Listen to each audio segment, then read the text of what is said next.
Good morning, everyone, and welcome to our first Write Club of 2021. My name is Melanie, and I am the Write Club moderator. If you are unfamiliar with Write Club, we are an informal group here at Hoover Public Library where local authors can share their literary works and network with other aspiring writers. Today is a special Write Club event with local author Ingrid Seymour. Yay!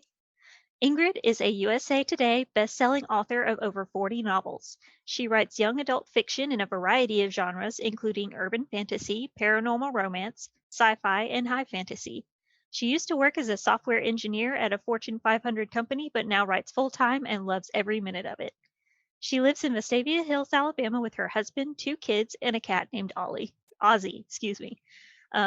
Today, she is here to talk about roads to publishing, marketing, and website social media presence, and her experiences with those as an author. Take it away, Ingrid. Hello, everyone. I am Ingrid Seymour. Can everyone hear me?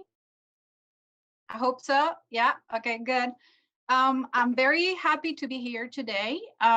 One reason is because I started my career or my path into authoring through Write Club when it first began, and it at the Hoover Library, and Jared Mead ran it.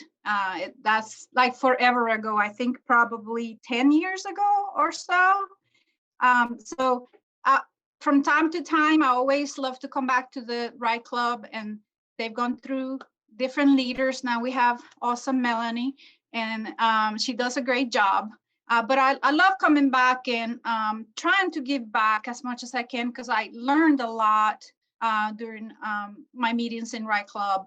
And I always love coming back and being with like-minded people. I'm sure you all feel it when you are there, that the people in the room understand you as others cannot. Being a writer, being an author is sometimes solitary, and the ideas overtake you sometimes, and you want to share them with the world.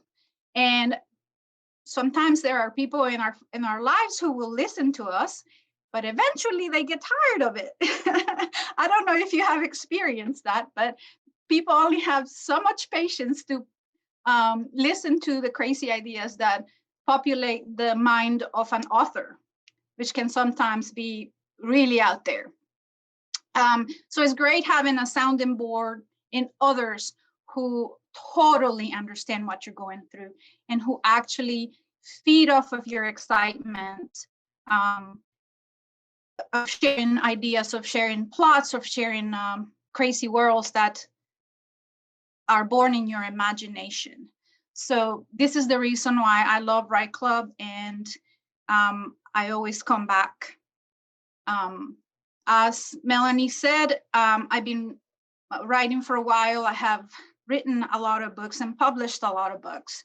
I have both been published traditionally by HarperCollins, and I am an indie author, and proud and happy to be an indie author for many, many reasons that we can talk about, and you can ask questions about as I go through a presentation.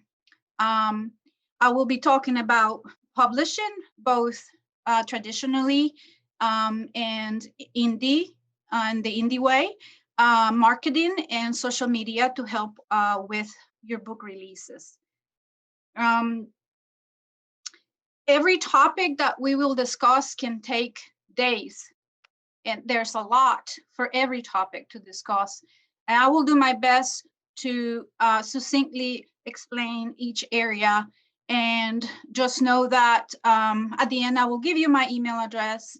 And if you have further questions on any specific topic, I will be very happy to respond and help you as best as I can to arrive at an answer that can help you move forward in your authoring work. These here are some of my books that I have published. These are first in series. So each one starts a new series, and some of them are trilogies, some of them are sagas of 5 books. White Pawn has, it's a set of novellas, 11 novellas. They're all out. Basically, all of these series here are complete, And this one here at the bottom, called The Tracker's Mate, is my latest release, which released on January 14th. And so it's been out for a week, and I'm happy to share with everyone. I'm very excited. It's a #1 bestseller on Amazon on its category of young adult, with a rank of 2,800 last night. Ranks fluctuate. There are many books out on Amazon, millions really, and getting up in the ranks in the thousands, 2000s it's really good for a release. So I tell you this, I share this with you so that you know that the things that I'll be sharing with you have been put into practice. They work. They allowed you to have successful release that is noticed by Amazon and its algorithms and by readers. All right, so I will move on to the our first slide. It is important. The first thing you should do is define your goal. What do you want to do as an author? Do you want it to be a career for you, or is it merely a hobby? These things will really make a difference on how you approach your day-to-day and the things that you're going to do with your writing. And it will define things as simple as finding a cover designer or getting a cover for your book, or finding an editor, or deciding a budget for expenditure, those sort of things. So if you are merely doing this as a hobby, of course, and maybe your goal is to just have your friends and your family read your book, you can do that for free. You can actually publish your book for completely free. You don't have to spend a cent on anything. You can find a friend who will, say you want to write your memoir just for the purpose of sharing it with your family, with your grandkids, with your friends. You can make a cover very easily on Amazon. There are tools on there. You can have a friend read it and proofread it for you to make sure you find whatever errors are there. And you can hit publish on Amazon or any other vendors out there for free without having to spend a cent. And that is perfectly okay. You are fulfilling your creativity by writing. You are having an outlet for that creativity, and you are reaching that goal of sharing with friends and family. Now, if your purpose is a career, there's other things that you have to define at that point. What things matter to you if you are a professional author? Do you value prestige? Do you value your freedom? These other things, once you decide that, can help you craft a path towards publishing traditionally or publishing as an indie author. Many people want the recognition of their peers. They want star reviews by big places like newspapers, and they want to enter in awards, and they want to appear in the newspapers, to maybe have an agent representing them in New York City. That is important to some people, to say my agent is a New York City agent. And those are valid goals for anyone. We all have different things that makes us happy and makes us feel fulfillment. And so if those are the things that I mentioned before, things that are important to someone, perhaps a traditional publishing deal is more appropriate for them. But say your goals are different. Your goals are perhaps to have more control over your work, to keep the rights of your work for different purposes. Say you want to keep the rights for your work for merchandising purposes, because you want to make your own t-shirts, your own action figures, which these days those things are entirely possible and very easy to do. Say you want to keep your rights because you want to have an audiobook. You want to make sure you have an audiobook of your work. Say you want to have you want to be part of the decision making into how that cover for your book looks. You want a specific look for that cover, which sometimes in traditional publishing, I would say 90% of the time, you have absolutely no say in those things.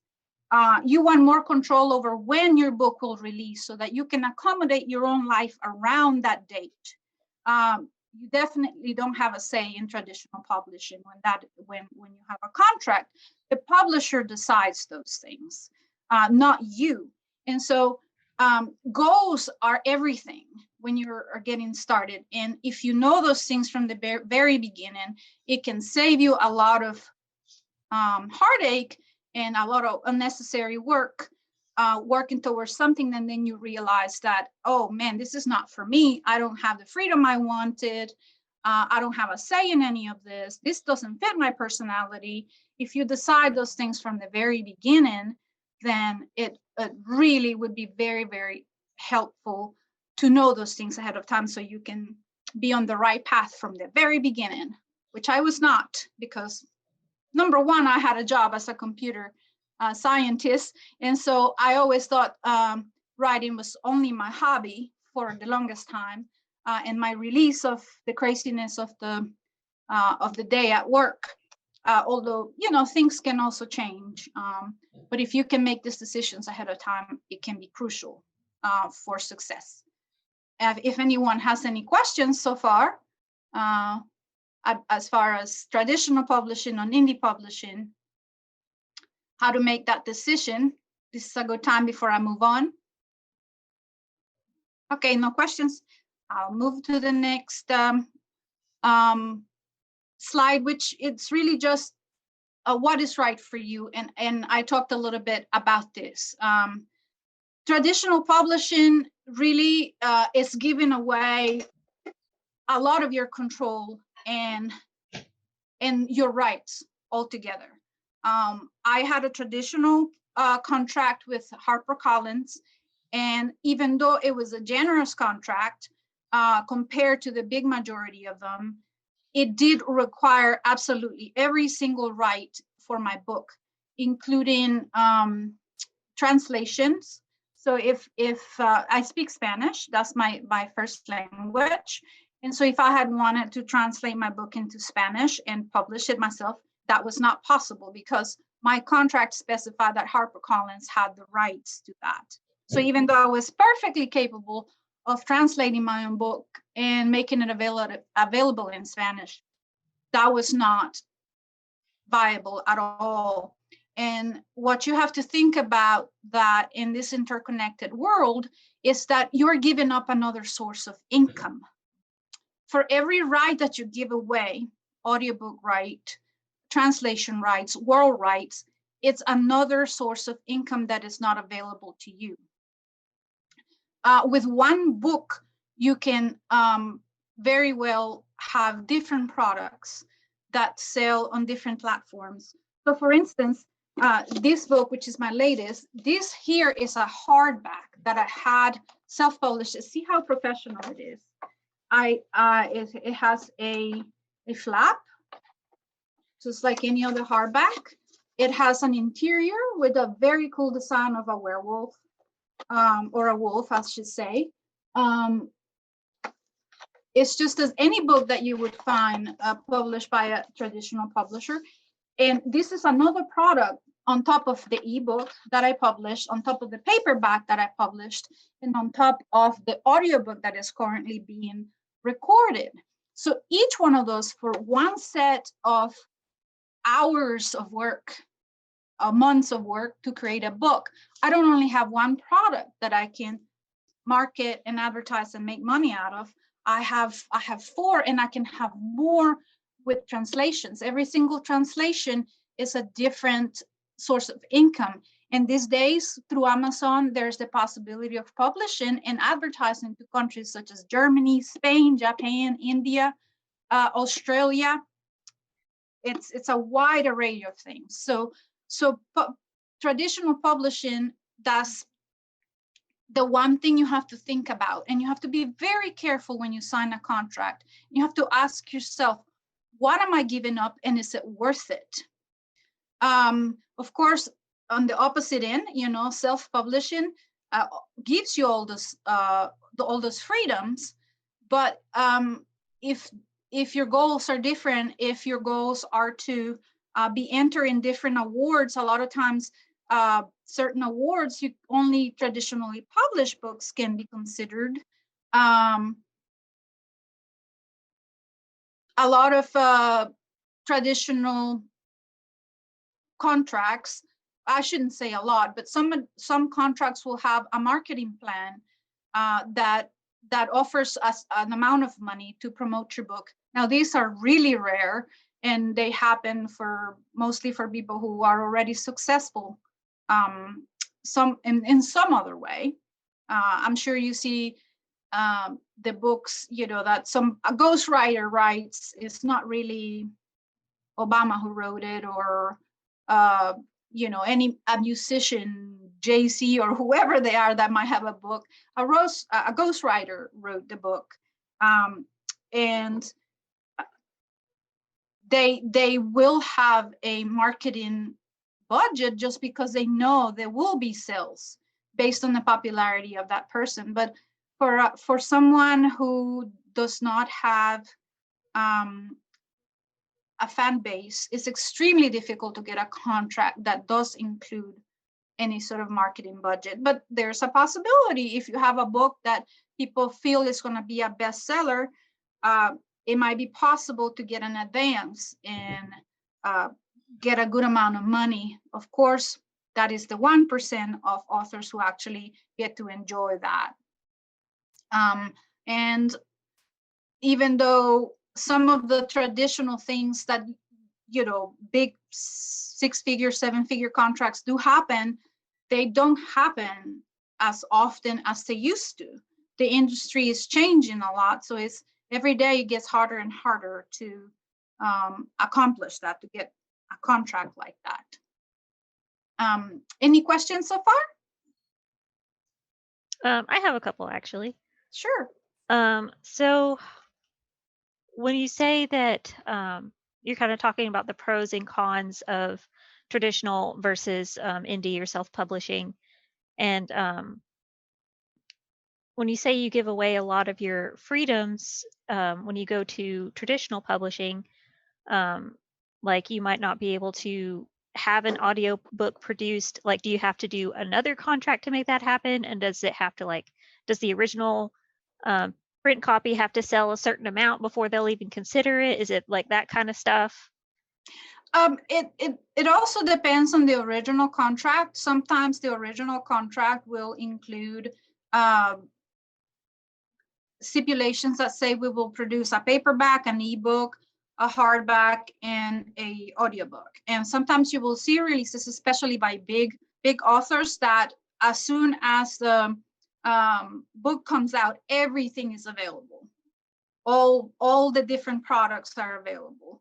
But it's more likely to happen if you're a bigger author already. Exactly. Gotcha. Yes. And so if you see somebody like Stephen King or Sarah J. Maas or somebody like that, their books come out and everything is out, every single product, because release date is very important, and not just for traditional publishers, also self-publishers. That's when you're going to get the most eyeballs on your book, because you're doing a big push.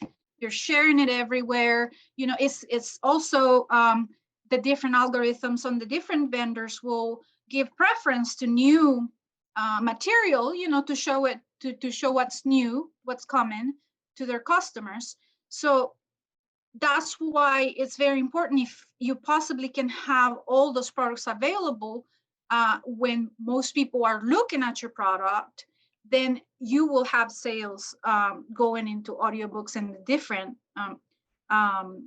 products that you offer. If you wait till later to introduce the audiobook later on, then you kind of miss the window of people that could have probably purchase your audiobook, and now it's more of an uphill battle to advertise that book. Gotcha. So, and sometimes if an ebook and paperback, some people will only have like mass paperback contract, and that's it, you know, and some people now, there's contracts that are ebook only.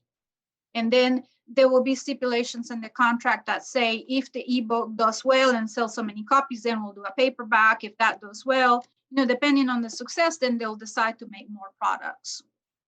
But Gotcha. even if they make these products or not, most contracts will have you locked in that they own the rights for that product. Yeah. And so And you're I'm not sure, only, sorry, I was going to say, and I'm sure that different publishers have different kinds of contracts. And is there like a lot of room for negotiation, or is it pretty much like you take what you can get? well, you'd be surprised that actually they are pretty similar, and they're to the advantage of the publisher 90% of the time. There's not very much room for negotiation. Your agent, hopefully if you have an agent, like for instance, my contract was digital first, and then a few months later, the paperbacks will come out. And so my agent, they were used to all kinds of contracts, and they knew that this contract, well, it's a digital only contract. It's not as, you know, as good as if you had both things coming out at the same time. So why do you want all these rights? Why do you want merchandising rights? Why do you want this? And so they were fighting for it, and it was really a fight. They wanted to take back world rights and translation rights, and they would not give them up. And the only thing that they gave up was the merchandising. You know, if you were to make action figures or whatever, which, you know, you only get to that point when you probably had a movie already or something. Yeah. And so it's not, the renegotiation is not easy, and they're not open to it. Maybe that's changing a little bit more, but another thing that is sad, I guess, and another reason, the main reason why most people decide not to do traditional publishing, is the very low royalty percentage that you get that are stipulated in the contracts. So my contract was very, very generous. I was going to get 25% of each book sold. But there are contracts, Harlequin is one that is known for their very low rates, that they only pay 8% royalties to their authors. So actually 25% is, you know, wow, that's amazing. I think most of them are between 10-12% royalties. And if you have an agent, out of that 10-12%, you have to pay your agent 25% of that. So those are all those things to consider. Whereas with self-publishing, depending on pricing of your book, you can get between 35 to 70% of your royalties. So like for instance, with Amazon, if your book is $2.99, less than $2.99, so $2.98 or less, you get 35%. And if it's $10 or more, you get 35%. But if it's priced between $2.99 and $9.99, you get 70% of your royalties. Any other questions? Yeah. Yes. And the reason they do that is because they want to have pricing. They want to set pricing. Amazon wants to set pricing. They want to, Amazon and the other, of course, you know, they're the biggest ebook distributor out there. And so a lot of the decisions they make also affect other retailers, and they kind of have similar rules, but they want to set pricing so that it's not too expensive for ebooks. And there have been legal battles about this. You've probably seen in the news, but that's kind of how it works. Yeah. We do have another question in the chat from Samantha. She asks, when you went to pitch your book traditionally, did you need to know what books already published were similar to yours? Yeah, comparables are always important. If you're pitching your book and you tell someone, you know, something like, for instance, the book that I published, traditionally, which is Ignite the Shadows, I pitched it as Body Snatcher meets Mission Impossible. So it kind of gives you an idea of what's happening in the book. Comparables are important. I would suggest never say I am the next J.K. Rowling or I wrote the next Harry Potter. Those sort of comparisons are going to turn off the agents and publishers, actually. And so, but it's good if you have a comparable of a book in your genre that has good sales and that is not the top of, it's not Sarah J. Maas, for instance, if you write young adult fantasy, or it's not Stephen King, I'm the next Stephen King, if you make those claims. It's not a good idea to compare yourself like that, but it's always good to know your genre, to be able to give someone a quick look, a quick idea of what your book is about, and to entice them to keep reading at that query letter if you're querying agents, and to actually request pages. Okay. I have a question. Okay. Go ahead. Yeah, my question is that if you prepare your book yourself, is this hard for you to, would it be hard for me to get my book on Amazon and then Barnes and Noble and to Walmart, those stores? Would I have to spend a lot of money to do it myself? Or how would I go by doing that? Yeah, so getting your book on Amazon is extremely easy, and or getting your book on any online store like Barnes and Nobles or iBooks or Kobo, Amazon, of course, is easy. You can publish your book, either ebook or paperback, and you can have it available within a couple of days if you have everything together. Now, get into physical stores, that's a whole other story. It's extremely difficult to do that. The books that will make it to the stores on their own are books that are popular. Now, if you have a friend who wants to read your book and wants to go to Barnes and Nobles and say, I would like this book, please, they can call it in, especially if it's available through wider channels, not so much Amazon, but there's other companies. Like I published this one through Ingram Spark. Ingram Spark puts your books in all the catalogs that libraries and bookstores can order books from. So if you publish through a company like that, a friend of yours can go to the Hoover Library and say, my friend wrote a book and I would like to have it ordered. And that's a possibility if it's available in the catalogs.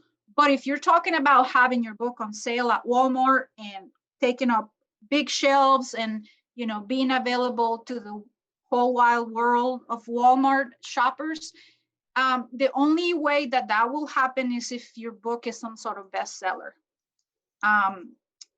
It has to do a lot with the risk for the publishers, doesn't it? Because like if there's I guess if you can have your stuff published on an e-store, like people can order it and then they can make it as kind of an on-demand thing, but going ahead and printing a whole bunch of books and spending that money to have those books made is a bigger risk for the publisher. Definitely, you got it. That's the reason right there. They're not going to, especially if Walmart has a certain book in stock, that same book is going to be in stock in almost every Walmart. That's how things work with stores like this. And so it has to make sense for them.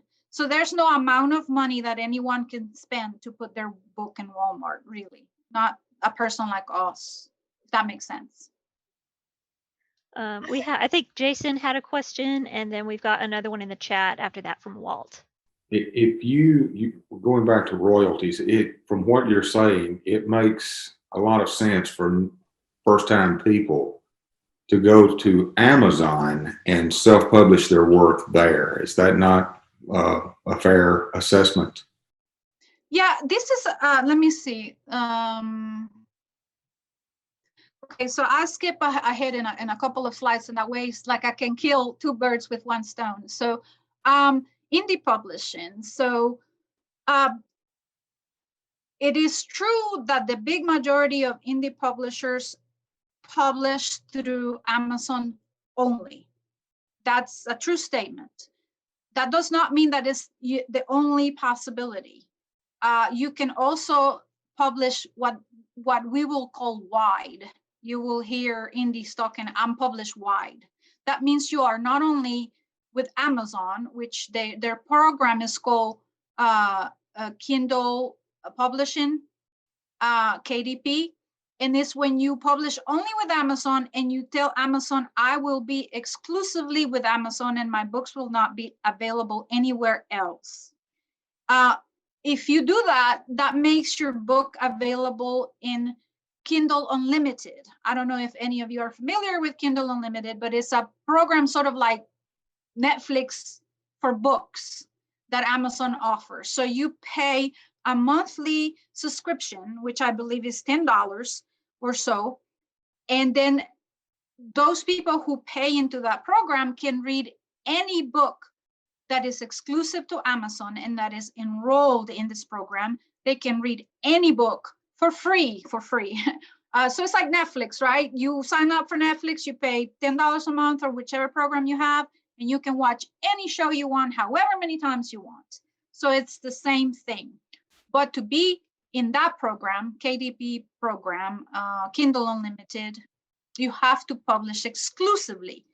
If Amazon catches your book on any other platform available, you are in violation of the terms of service. So that will not, they will put your book out of Amazon. They will kick you out. All right. So the reason why a lot of people decide to only publish with Amazon at first, it's because, as I said earlier, Amazon is the biggest retailer for ebooks out there. And they sell the big majority, the biggest percentage. They have the biggest percentage of the market share when it comes to ebook publishing. And their competitors are, iBooks, Nook, Kobo, Google Play is another one. And there are other competitors out there that are smaller, and many of them are also worldwide. But the reason most people decide to publish only with Amazon and go exclusive with them is because if you hit it big, if you become really popular in Kindle Unlimited, where Amazon has so many readers, there's a lot of money to be made. Some of these people are making 7 figures a year. And when you are some of the popular Kindle Unlimited or exclusive Amazon authors, you even get bonuses from Amazon when your book is one of those that sells the most. Now, as far as answering your questions on royalties, royalties are similar, very similar in either Kindle or wide. So you will get the same amount of royalties just about. And if you price your book between $2.99 and $9.99, you will get about 70% royalties. And this is another area where you have to also define your goals. There's a lot of people who will not, on principle, publish exclusively with Amazon. They want to be in all the different stores, just on principle. And others is because they want to reach a wider audience across the world. So I have a series that is published widely. And what is cool about that is that it is made available to libraries through Hoopla, to Overdrive, and to other similar, or like Libby, to other similar ebook reading apps. And you will get paid for those. You don't get paid as much because, there's a special rate for libraries, but you do get paid for those reads at the library. And then you can tell your friends, my book is at the library. You can download it. Or you can tell the library, hey, can you put can you make sure my book's in your catalog? Because that series gets published through Hoopla. And I also, all of my audiobooks are published wide because I'm making that decision, kind of like when you think about your 401k, I don't want to put all my eggs in one basket.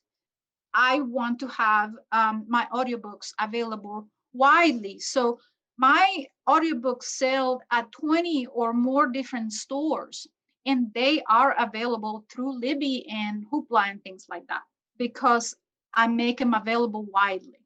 Of course, when they sell on Amazon, I don't get as good as royalty, because that's how Amazon tries to get you to be exclusive with them. They pay you a better royalty if you're exclusive. If you're not, and another thing, if you're not exclusive with Amazon and you publish your book, another reason why people choose to be exclusive is because the algorithms benefit the people who are exclusive with Amazon. And so as a sale of your book, say your book is $2.99 and you sell the actual ebook copy, it weighs less than if somebody borrows your book through the Kindle Unlimited program. And so if somebody borrows that same $2.99 book, you actually get paid a little less royalty-wise, but it pushes your book up the algorithm a little better because you're exclusive with Amazon, if that makes sense. Did that answer your question, Jason? Yeah. It's a lot of information, right?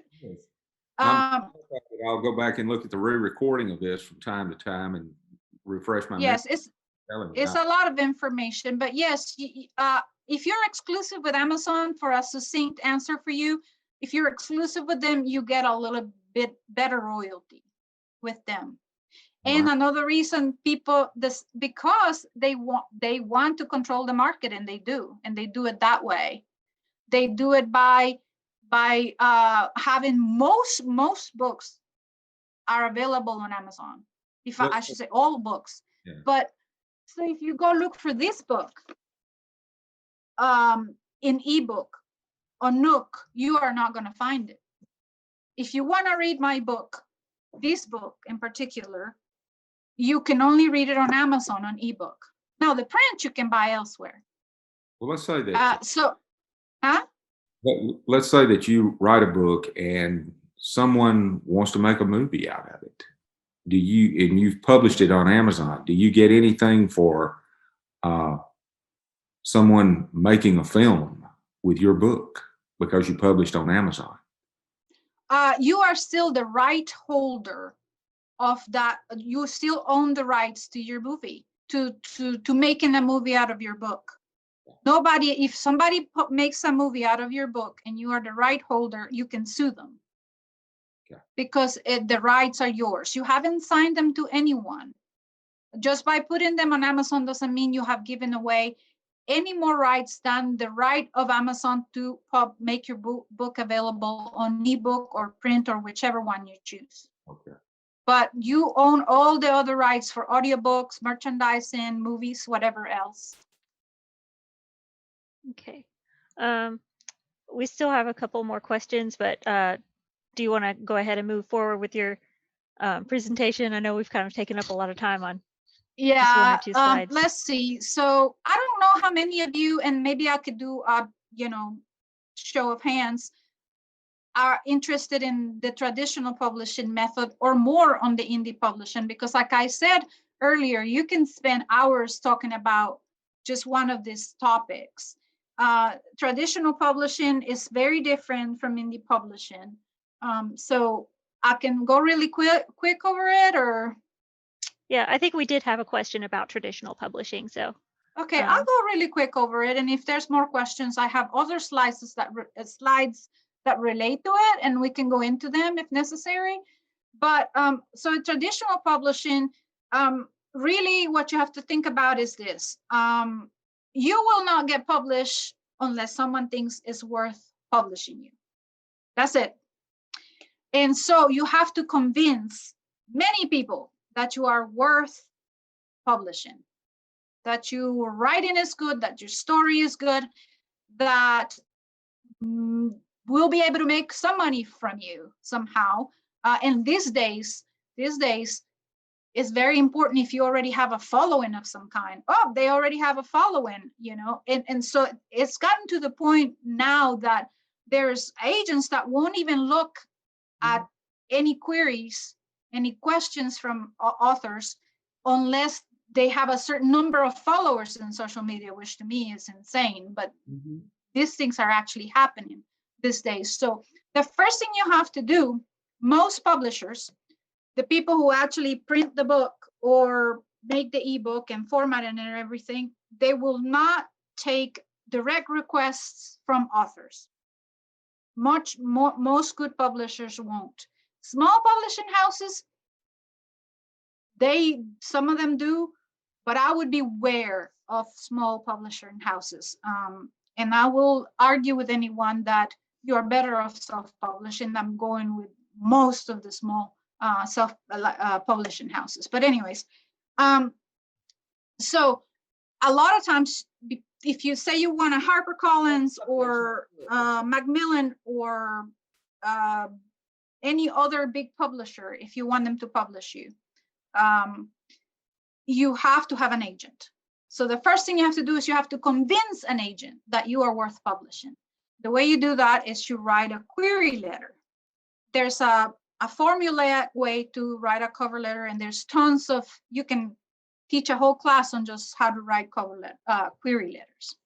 But like say you send this query letter and the agent likes what they see, and that is just a one pager, right? And it's kind of like selling an airplane to someone who doesn't need an airplane, just think about how hard that would be, right? Or somebody who already has 20 airplanes and you're trying to sell them another one. So if they're excited about what they read, if they're excited about how nice your airplane looks, how good does that sound, then they will request pages. A lot of times they will say, send me your first 2 chapters or send me your first 50 pages. And they will read that, hopefully. Another thing you have to keep in mind, it takes forever. And most queries go unanswered most of the time. They get so many queries, agents get so many queries that they don't even answer them. If the agent likes the pages they requested, then they'll request sometimes half the manuscript. It's like a little game they play. And then if they like that, they don't like it, they just say, no, that was not for me. It's not what I'm looking for. If they did like it, and people start getting really excited at this point, oh my gosh, they requested half of my manuscript. And if they request your whole manuscript, you're really like jumping and screaming and climbing over the walls because you're that excited. All right, so they might read the entire manuscript and be like, no, still, this is not for me. And at this point, it might have been 6 months of this back and forth. I'm not saying all of this to dissuade anybody from doing it this way. I'm just telling you exactly how it works, because I have been through the process and know very many authors who have been through this process and have experienced the same thing. Unless you are the lucky 1% who it has so much talent that, you're like a Shakespeare or something, a modern Shakespeare of some sort. Or just you won the lottery or something, I don't know. But you have to set your expectations. It's very important that this is going to happen and that there's going to be a lot of rejection. I mean, they always say Harry Potter got rejected 13 times. That's nothing. That's nothing. There are other authors who have rejected and who are now famous that were rejected 100 times, 150 times. It's kind of like a badge of honor that some authors will show, and I finally got published. I don't even know how many it took for me to get an agent. I don't know how many rejections I had. It was hundreds, probably over 200 rejections for the same manuscript. So, it's also that crazy. Don't lose hope, because 150 people didn't like this manuscript doesn't mean 151st person is not going to like it, right? So, but you have to set your expectations. Now, a step I don't have here, your agent, if you were so lucky to snatch an agent for yourself, now your agent has to convince a publisher that you are worth publishing. So that's what the agent does for you. They work for you. They go to bat for you with the different publishing houses. Oh, I'm a publishing house, but I only publish 50 books a year. That's it. Convince me that yours has to be one of those 50 books, right? So you might run into another wall right here, and many, many, many authors do. They're excited they have the big time agent or any agent, but the publisher they never could find an editor at that publishing house that liked your book. And a lot of times, sometimes they'll find an editor, the editor, I love this book, we're going to publish it. And then that editor leaves the publishing house to go work elsewhere. And the next editor does not like your book. They don't believe in it, and now it didn't get published. So these stories happen. That's why it's so important to understand the process, to set expectations, because you could be set up for a lot of heartache, and rejection is very hard and very difficult. And it doesn't mean that you are a bad author. Sometimes it does, but not necessarily. It just means that, just like, for instance, my favorite author, her name is Laini Taylor. I adore her. I buy any book she writes without even looking at the description, what it is about, because I know I'm gonna love it. If you go look at her reviews, she has tons of 1-star reviews. And the same for y'all's favorite author, right? If you go look, there's gonna be tons of 1-star reviews. And that could be an agent saying this book sucks. That could be a publisher or an editor saying this book sucks and giving it a 1-star and never wanting to publish it. But you have to find that believer who would give it 5 stars, who would champion it and tell all their friends, you have got to read this book because it's amazing. It touched my life, or it kept me up all night. You know, it was full of action. It was full of heartache. I just love it, you know. And other people would just toss it in the garbage because it was so bad to them, right? So you just have to set your expectations when it comes to all of this, really. But traditional publishing is getting increasingly harder because of the success of indie published authors. There are indie published authors making a racket. I mean, okay, so I will give you a number. And this is not to brag or anything like that, just to give you an idea. I had a book last year, made it to rank 398 on Amazon. It's the highest any of my books have gotten into Amazon, 398. And the money you make on Amazon grows exponentially the higher the rank. That book in the month of May last year made $20,000. One book. So imagine if you get to number 1, how much money these people are making. It's thousands of dollars a day. And these are people, I know a friend, she hit number 1 on Amazon, the whole store. Her name is Jamie Eve, and the name of her book is Rejected. And it's a book about werewolves. I mean, it's not any literary anything. Thousands of dollars a day. And she has never had an agent. She has done all of this on her own. So just imagine what that is doing to the traditionally published industry. And this is just to give you an idea of things, of the current environment of things. All right. I can't tell you enough. Appreciate your intellectual property rights. When you sign a contract, and this is why I don't like the little bitty publishing companies. They have really nothing to offer. A lot of them end up going out of business, and yet, and they don't, and they go out of business without paying their authors their royalties, because it's such a competitive market, right? And people are doing it on their own and doing much better than the publishing companies.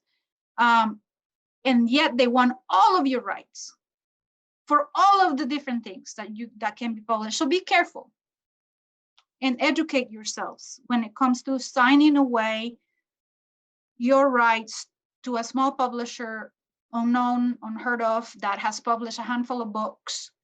A lot of times as authors, and it happened to me, you get so excited because someone wants to read your book, because someone loves your book and they think it's worth publishing, right? And you forget, you just, the excitement blinds you from all the other different things. So just be careful and educate yourself. All right. Any questions?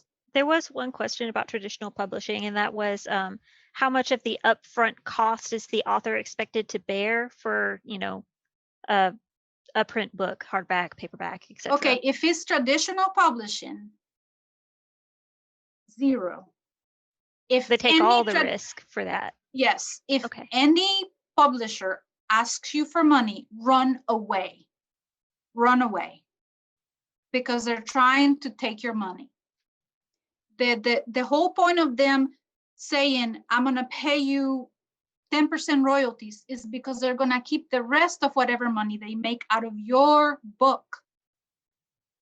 So the whole point of having a publishing contract is for them to do all the work without you, all the work of publishing, not of all the work of writing, right? You already did that. It's for you, it's for them to enjoy 90% of your royalties while you only get 10, right? It's not for them to charge you to publish you, because that at that point becomes what they call vanity press. You are actually paying to get published. And if you want to do that, if you're say you're doing it as a hobby and you want your book to look a certain way, and you find a reputable company that you can pay to make you a cover, to edit it and all of this, there are some of them out there. And that's your goal, is just to have pretty books that you can hand out to your friends for Christmas. That's fine. But if you are trying to make money and your goal here is to get royalties to make a sort of livable income, or to have a little extra money to pay for gas, you know, or for a bill in your house, you don't pay anything to anyone. If any publisher asks you for money, you run away. You don't pay anyone. Ingrid, that was my question, and I guess I was trying to see the difference in traditional versus self, as far as what comes up front versus what you might pay on the back end, or lose on the back end is probably a better way to put it. Yeah. Well, when you are self-publishing, you can also self-publish for zero to however much you want to spend, thousands of dollars, right? In my case, so my goal is to publish a book that looks as professional as any book published by a traditional publisher. So if you are self-publishing and you want to do your own cover, that's valid. You can do that.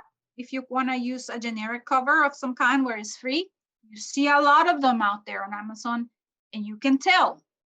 Anybody with a design eye can tell that these covers are homemade, right? And that all depends on your goals. I will tell you, if you're giving it to your friends, that's perfectly okay. They just want to read the content. They don't care.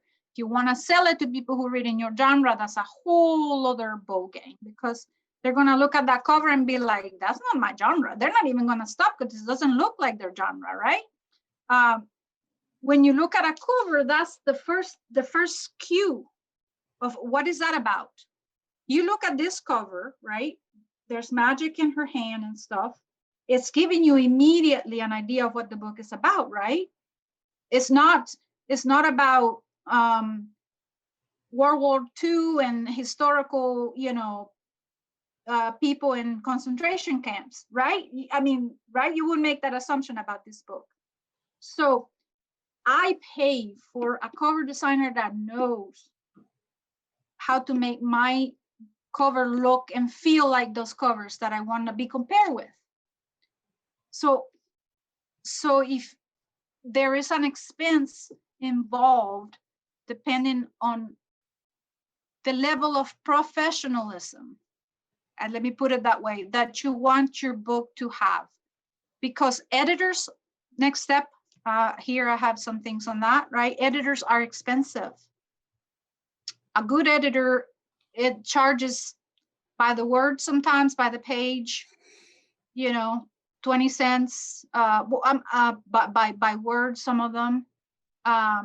So a manuscript of 70,000 words can cost anywhere from $1,000 to $2,000 or more to get edited, depending on the quality and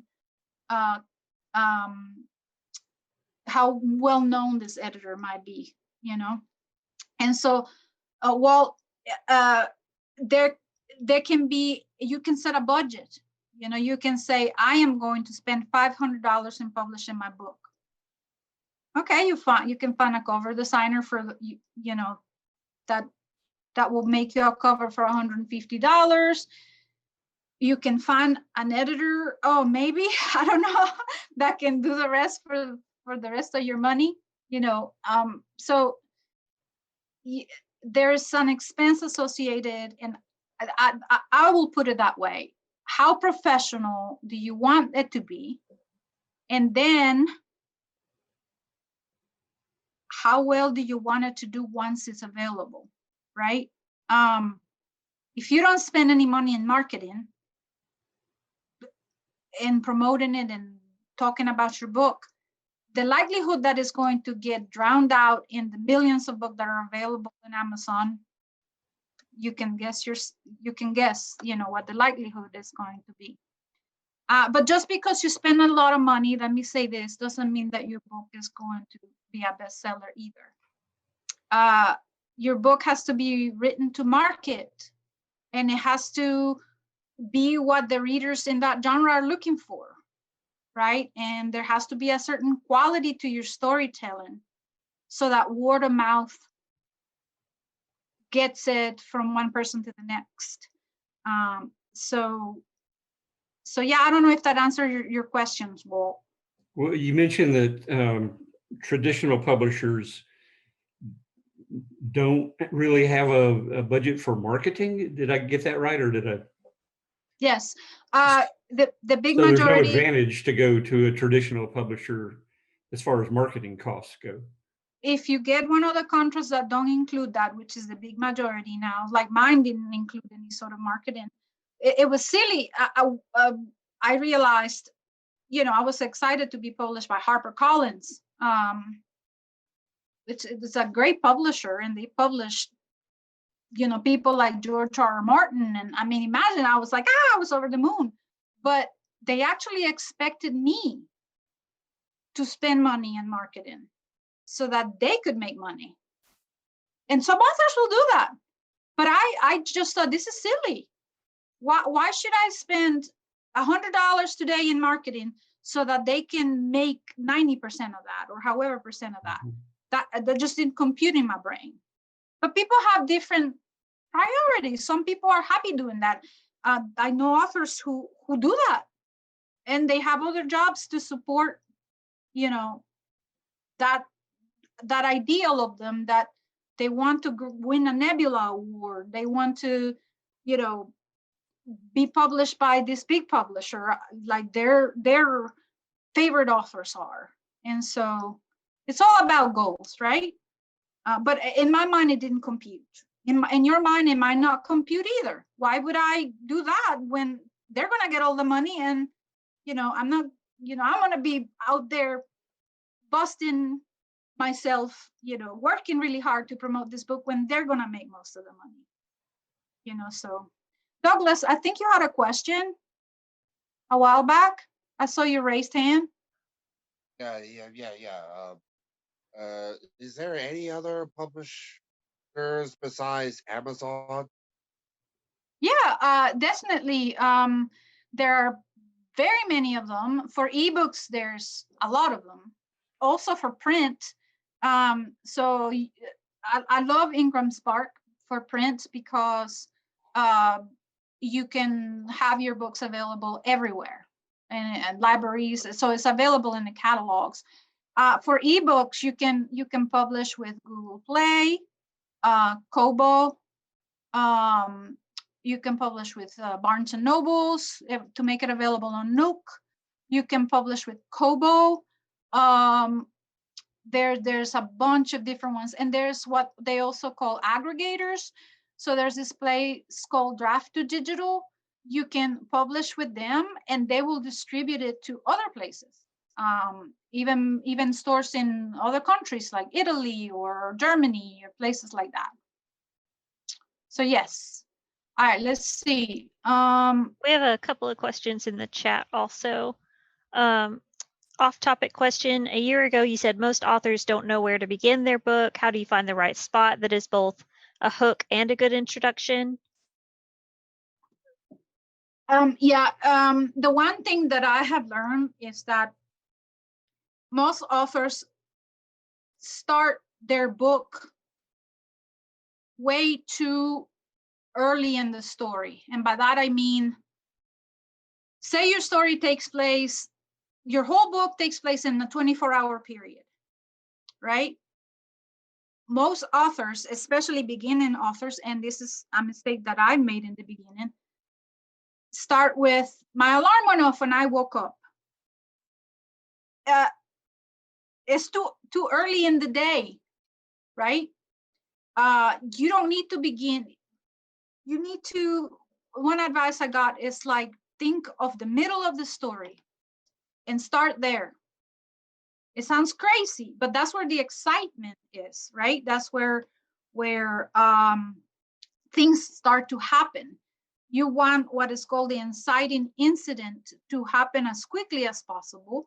You do want to give the reader a sense of how the protagonist's life was in the past or how it currently is, so that you can understand the impact of the change that is about to happen, the momentous occasion that it is, the incited incident where the protagonist says, there's no turning back from here, right? And so just don't make the mistake of starting too early in the story. First sentences and first paragraphs with a hook are almost a necessity these days. People have such short attention spans, that if you start with something like, I was looking at myself in the mirror and my hair was disheveled, and people already moved on, right? These are the days of 8-second videos, on TikTok. People thumb through them if they don't get hooked right away, they're gone. And so think of a way to begin your story that tells you about your story very quickly. So like there's this one book I said that said, I forget what the book is, but it began like, the day my wife died, I joined the army. You joined the army? Yeah. So think about that beginning. It raises a gazillion questions right away, right? That if I said, oh, I was looking in the mirror and my hair was disheveled. Sometimes you can tell your whole story, or not tell your whole story, but tell the reader what your story is going to be about in one sentence. And if you can do that and grab their interest, because think about it. I mean, if you read that, the day my wife died, I joined the army. Okay, you can kind of guess a genre. Anybody could like try to guess a genre? It's not romance, right? Or it's not young adult, right? I mean, it gives you an idea right away what this book is about, right? And a man who may be divorced or a widow and reads that sentence, a widower might be like, yeah, this is the book for me, right? I want to keep reading. I want to find out what happened, right? And so yes, hooks are extremely important. And one thing I do when I'm going to begin a book, I write a bunch of first sentences and I give them to my family. Which ones makes you want to keep reading? That's one experience. I love it. I love doing it. I love doing that, actually, and invariably people will pick the same sentence, the one that hooks them the most, or one will have 5 votes and the other one will have 3 votes, and then I know which one I'm going to pick, right? So that's something y'all can try. It's a pretty good, just little writing exercise in general. Yeah, it's fun. I love it. I love doing it. Okay. Another question we had is, I've heard that if you self-publish, you can't traditionally publish later. Is that true? Hold on a sec. So if it depends, if you're talking about the same book. So I self-published this book.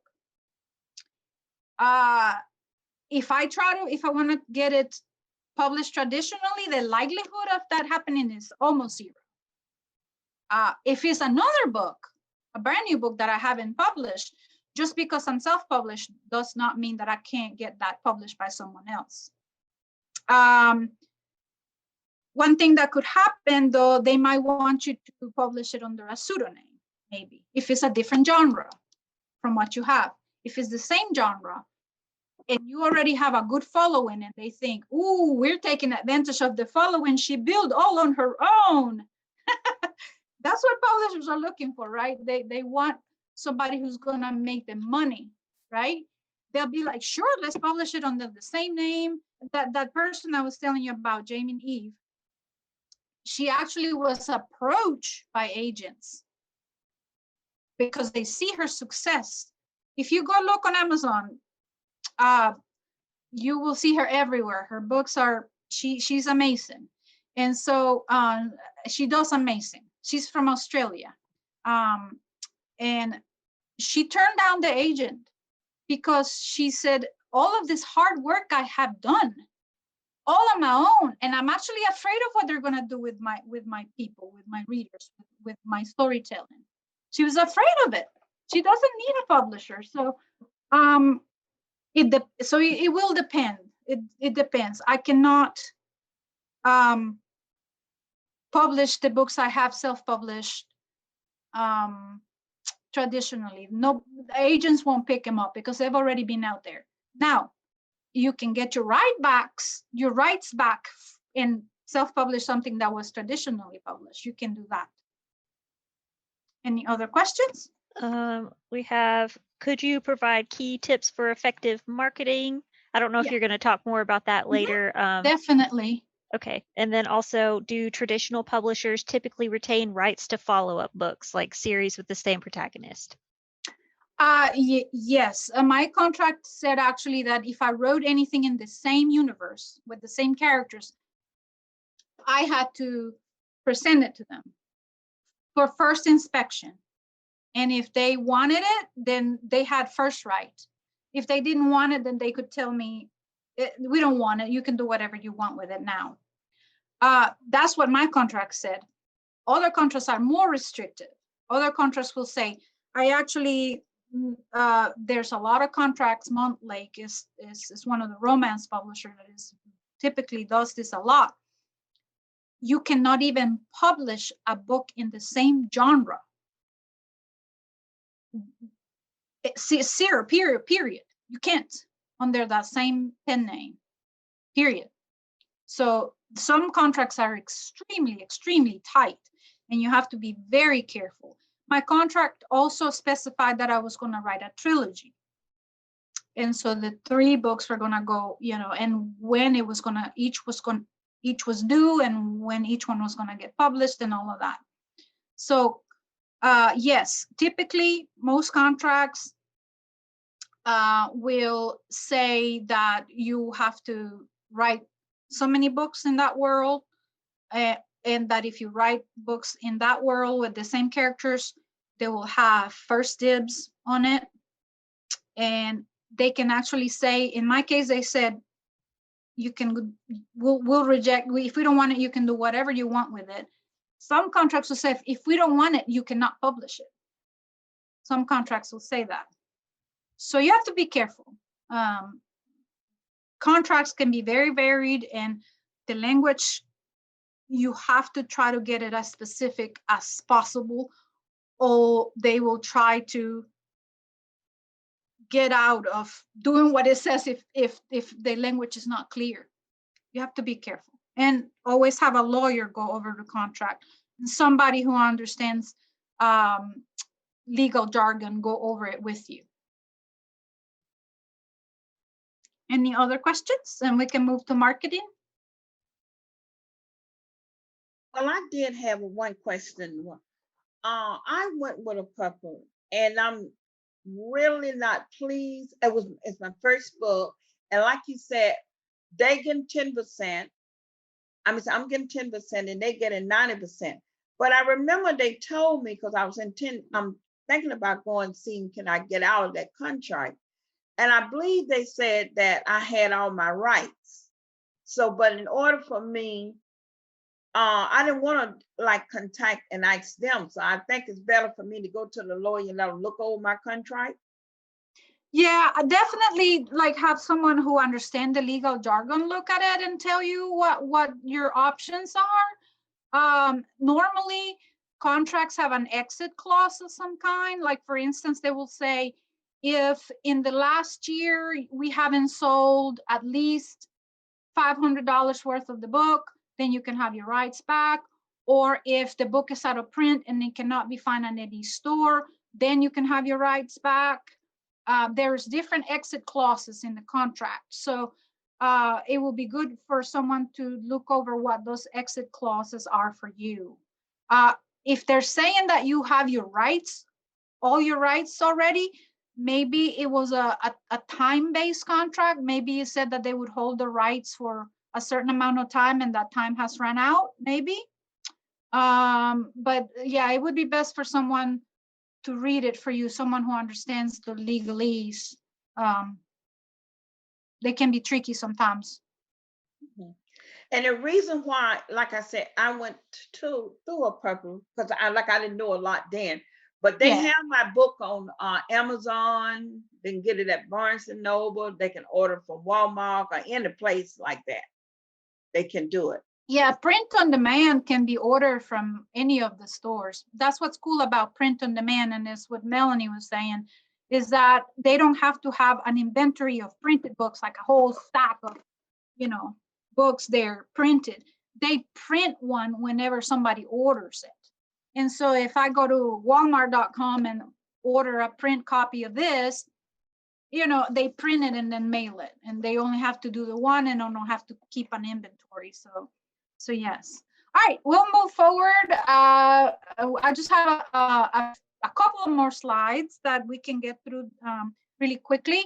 And so I just had, like I was telling you about this book that I just released, made it to 2000 rank in the Amazon, not the 398 like that other book I was telling you all about. That was amazing. But I have put a concerted effort into making this book get the rank that it has, and hopefully it's only been a week, but the hope is for it to keep its rank and to have a consistent number of sales every day, which helps you with the algorithm. And once Amazon sees, hey, this is a book that sells, right? Then they start pushing it to their, if you all are on Amazon readers, you will get emails pushing a book, right? You might like this book. And so based on your things that you read previously, they will push books. And if you get Amazon to push your book for you, that's when you got it made, because it's free advertising, right? But you have to prove to Amazon and its algorithm that your book sells. So some of the things that I have been doing to accomplish that, I have used AMS ads. AMS ads is Amazon ads. Amazon self-serve ads. There's a way to, if you are on Amazon, on the pages where books are sold, you will see at the bottom normally a carousel of books that are related to the book you're looking at. You can have your book appear there and pay through Amazon ads for that to appear there. I'm also using Facebook ads, which that's kind of self-explanatory. Newsletter swaps. What newsletter swaps means is that, so one important thing that every author should do is build their own mailing list. and it's to get people to sign up to get updates about your releases.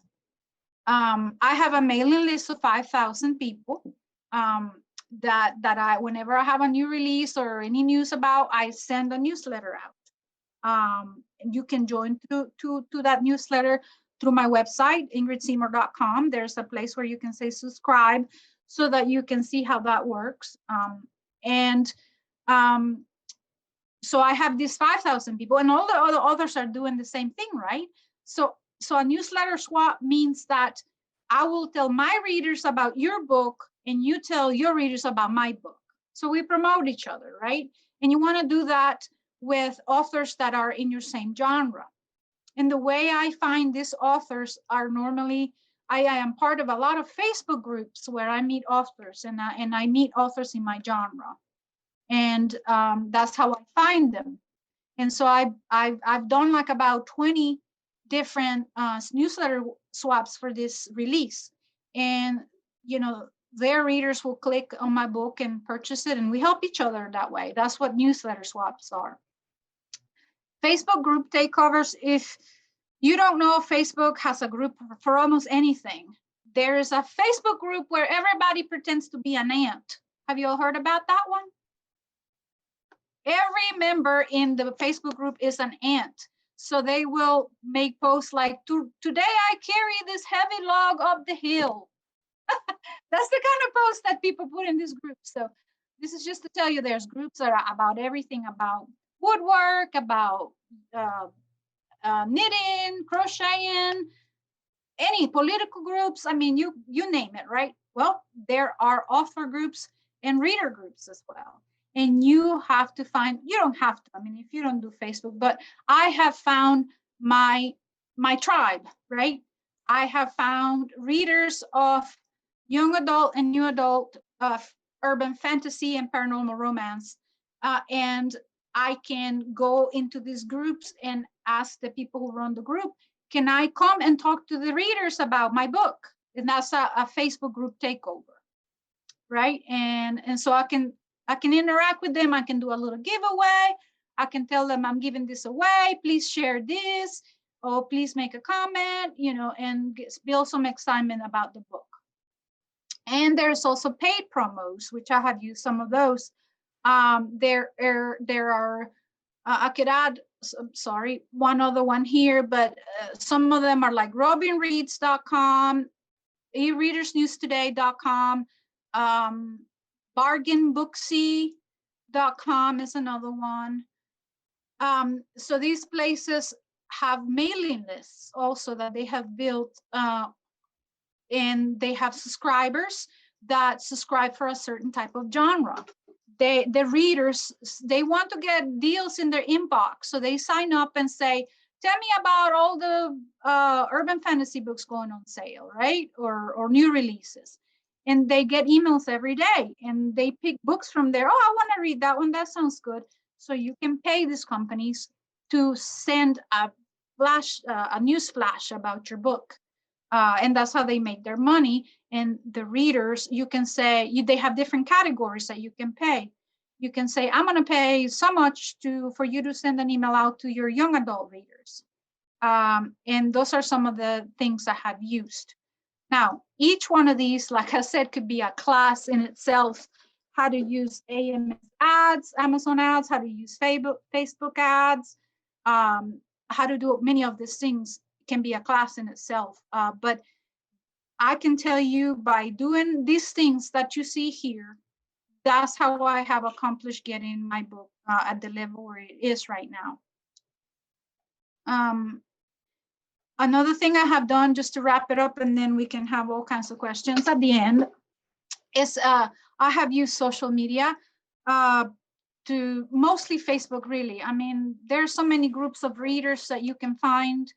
And I do shout outs of releases. I build excitement. I've been since before the release, I have been putting snippets, experts of the book. I do cool images.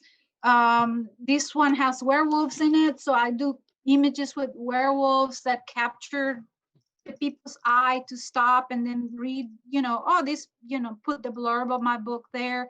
So they read about it, always with a link to pre-order or to order the book. And honestly, if you all know, there is something called Amazon affiliates, which is you can make money out of clicks with Amazon. So like if you send someone to Amazon to purchase something, you get a little bit of money. And I use affiliates to track where I'm being most effective. And the link will tell me where people came from who bought my book on Amazon. And the most successful, which is why I always tell authors that it's crucial, I get the most links out of my mailing list, out of those people that follow me, that have subscribed for me. And the next one is from Facebook. So I know that this social media channel is effective. I get a few from Instagram, I get a few from Twitter, not as many. Facebook is the most successful. So it is possible to sell books through social media, but you have to do it in a very organic way. You can't always be push, buy my book, buy my book, buy my book. I try to post about everything.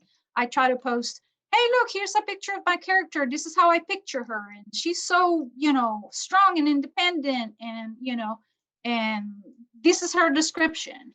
And the next day, oh, this is her love interest. Look, he's so strong and muscular or whatever, And so, and he's, he's a werewolf, and, he has a past that is, involves his brother disappeared. And, it starts giving people, oh, maybe I want to read that book, And so you can use social media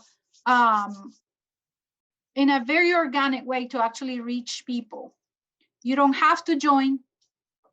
You can try to do all the other things because like I said, most of my sales don't come from social media, but I do get some from there. And I do get people from social media to join my mailing list to get my updates for my new release. Yes, it can help. How it really can help you spread the word out about your book, getting people who read in your genre to know that your book is available or is coming. And yes, it does sell books. I will have to say that it does sell books. I will not say that is easy. It does require your involvement and nurturing the readers that you reach, interacting with them. I feel like I'm friends with a lot of them, and we have conversations on Facebook. I have a Facebook group. It's called Ingrid Seymour's Cult, and it has like 200 and something members. It's small compared to what some of these other authors have. But, I post every day, and they know me, and they, I tell them about my day, just things like that. And I actually enjoy it, because like I said, writing can be a very solitary type work. I sit at my computer all day, typing or doing promotions, typing away stories or dictating. I like to dictate. And it's nice to pop in there in the middle of the day and say something to my readers. And it's great to hear, oh, I just finished the book, I loved it, when is the next one coming? That gives you the oomph you need to finish writing that next scene. So yeah, it is possible, but there's other ways to do it, like I mentioned over here, especially if you have the funds, to invest in ads. But I would suggest first learn, because it's very easy to spend a lot of money and not see any results. These ads can be finicky, and you have to know exactly what you're doing. Images are very important to catch people's eyes, and also copy. If you're writing a hook, it's a trick. There's people who actually do that for a living. They write hooks. They do copy, is what they call it, and that's their job. So even if you can write,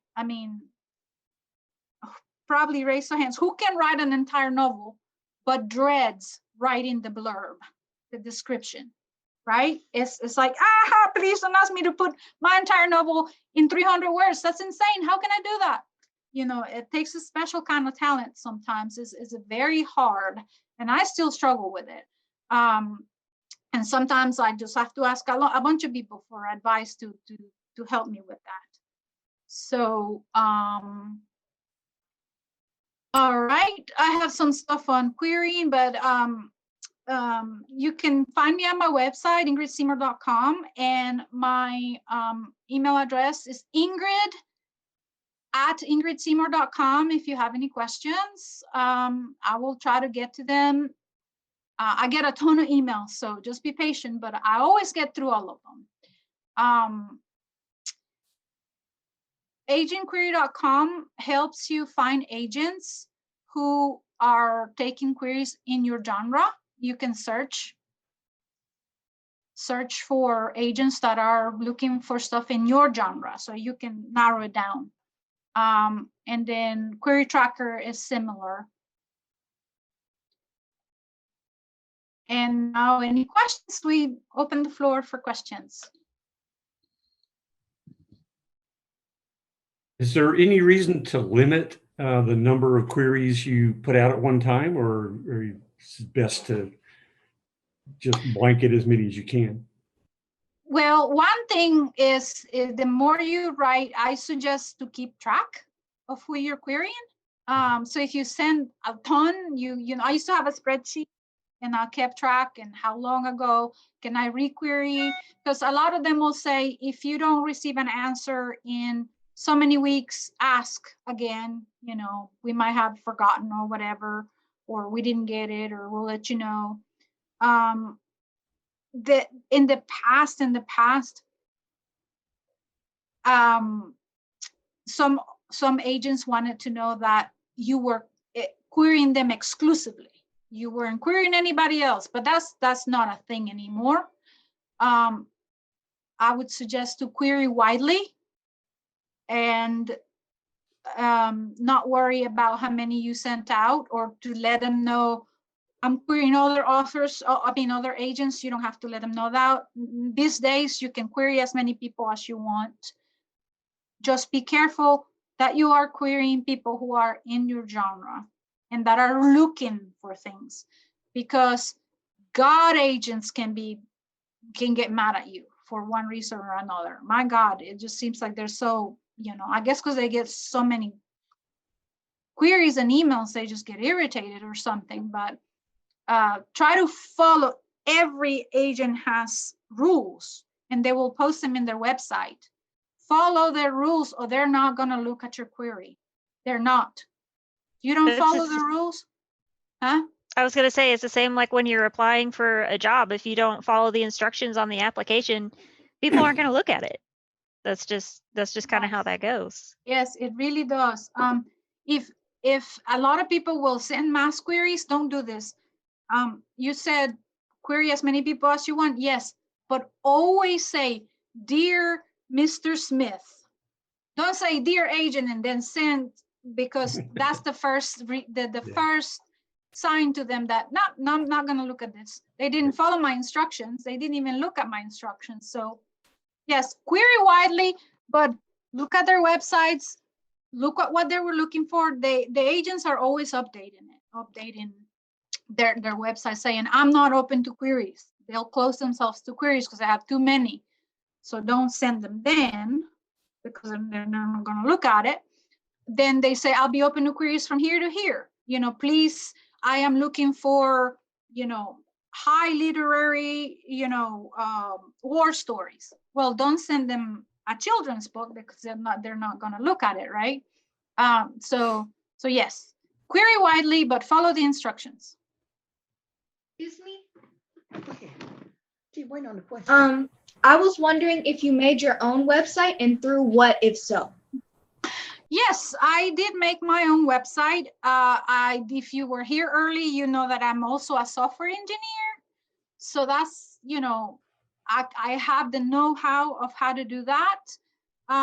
So my website in particular it's not something that anyone could do that look or whatever. But there are easy ways to do it. I use WordPress. I do use WordPress, which is kind of like a framework that allows you to build websites in there.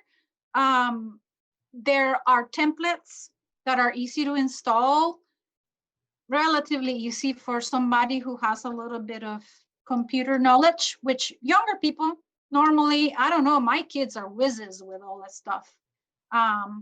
But for people who didn't grow up in that constant device, it can be a little harder. But yes, I did do my own website. There's other tools these days like Wix.com and places like that that allow you to make websites. I would say that as long as you have a presence, it doesn't have to be flashy or anything.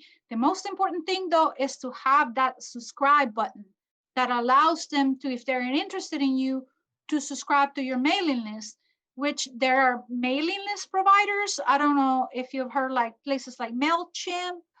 I use what is called MailerLite.com. That's where I host my newsletter, which allows me to send emails to my people. There's other ones called Sendy, Constant Contact. There's tons of them, really. And some of them are expensive and some of them not so much. Some of them will give you 1,000 subscribers for free, right? So if you're just getting started, you don't have that many subscribers. Like in the beginning, I had 200, 300. So I had it for free for a long time. Now I have 5,000 subscribers, so I have to pay a little bit. But there are many of them. So yes, if your website is simple, no problem. Actually, sometimes simple is better, but make sure to have that subscribe button. I'm still just kind of like absorbing all of this information. We covered like so much today. It's a lot of things I hadn't even, really thought about. Yes, there is a lot. And like I said, every topic can be expanded into a whole class. Yeah. I know that it's kind of overwhelming to think about the marketing aspect, especially of, after you've written your book and you've, found a way to publish it, you've got to get people interested in it. And like, that's really a lot of work, like, after the fact. And I've been trying to learn a little bit more about marketing to help promote, library programs and stuff like that. So it's, it takes a lot of research and a lot of planning, and like there's a lot to keep up with. And if you have to manage a budget on top of all of that for, ooh. Yes, definitely. And that can be another reason why people will choose the traditional route. Some people are not suited for marketing themselves. It's just not in them to do that, right? Maybe it just goes against their grain, or maybe they're shy. Maybe it feels wrong to say, look how amazing I am, or my writing is amazing. You want to read this book. And so that's another reason why people will say, I just can't deal with all of that. Or, deciding, I have to decide what goes on the cover. No way. Some people, there's somebody who knows decide that, right? That's another reason for people to go the traditional route. But you have to understand the advantages and disadvantages. There's a lot of pros and cons to, traditional publishing, indie publishing, or small press or vanity press. Like you really do, like you said, have to know your goals, know yourself, manage your expectations, figure out, what's going to work for you. Yes, definitely. And I will not say lightly. I mean, I know I might have said a lot of things, and like you said, it can be overwhelming. My wealth of knowledge in publishing has been built over 10 years of doing this. And so I know a lot about a lot of different things, and I know a lot in-depth things, like about Facebook ads and Amazon ads. But I will tell you, it has been many, many years and hours of doing it all. And it's actually all been on my own. One thing I should say, there are amazing classes out there. to learn how to do Facebook ads, to learn how to do AMS ads, to learn these things. And there's also a wealth of tools these days that help indie authors be successful. So I use a bunch of different tools that allow me to distribute my advanced reader copies. So like I have an ARC team who will post reviews for me. In exchange for a free copy of the book, they will post their honest reviews, so that when my book releases, doesn't look like all lonely over there with no reviews, right? So I have tools that allow me to distribute that, and there's tons of tools that I could have another class on tools that help an indie author. So you're not doing it all by hand and the hard way. There is technology that can help you do some of these things, like schedule your ads, schedule posts to social media, distribute ebooks, distribute audiobooks, all kinds of things. Oh, there's a bunch of different apps these days, like canva.com. You can make little images that look really cool and really easy to promote your book. So there's a bunch of tools these days also. So you're not so overwhelmed, but it does take time to learn what these things are and where they are and where to find them. I may hit you up for some of those resources, because I try to send out a newsletter once or twice a month with helpful resources, either, books that we have at the library or online classes that you can access through the library, or just, other stuff out there. So I may ask you for some suggestions for things to put in the newsletter to share with our writers. Definitely. I'll be glad to help. That's another thing, the indie community, I should tell you, it's amazing. I don't know all these things because I dug them out of somewhere. They are readily available in a bunch of Facebook groups by very generous indie authors that share their knowledge. And so I have learned so much from them, and I love giving back as well. So, like I said, if you all have any questions, email me. I gave you my email address again. That would be Ingrid at ingridseymour.com.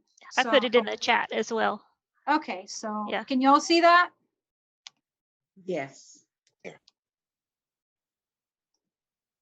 So you can email me there with any questions. And like I said, I get a lot of emails. So like I get emails from my readers, and it can be overwhelming, but I answer all of them, and they all know I may take a month to answer, but I'm going to answer because I have to make time during the day to go through emails and just answer people. So if you send me a question, I will answer it. It may take me a month, but you will get an answer. All right. I guess that about wraps us up, unless you have anybody has any closing questions or comments, or Ingrid, do you have anything you want to? I think we made good time. I'm proud. It's 12:09, so it's not so bad, right? Yeah. Yeah, we usually go between like 12 and 12:30. It depends. Yeah, so that's great. This is pretty good. I'm here. If anybody has any more questions, Yes. Yes, sure.